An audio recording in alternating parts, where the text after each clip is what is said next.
Hello guys, good afternoon. Nasa bahay na po ako mga guys. So kakain ako ng aking lunch kasi naglalaba ako ng aking may uniform gawa ng walang day off nung nakaraang Thursday.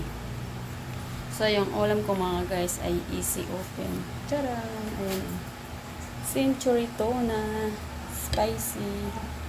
Tapos kanin. Oh, kain tayo mga guys. Meron tayong tubig na malamig.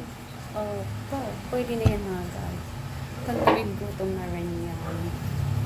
Kayo mga guys, anong ulam nyo? Today is Sunday. Happy Sunday guys. Have a beautiful Sunday everybody.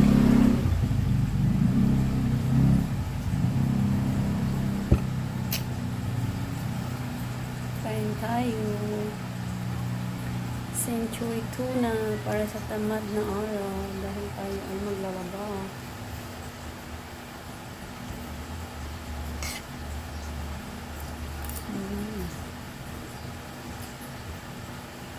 Bye! Salamat sa panonood. God bless us all.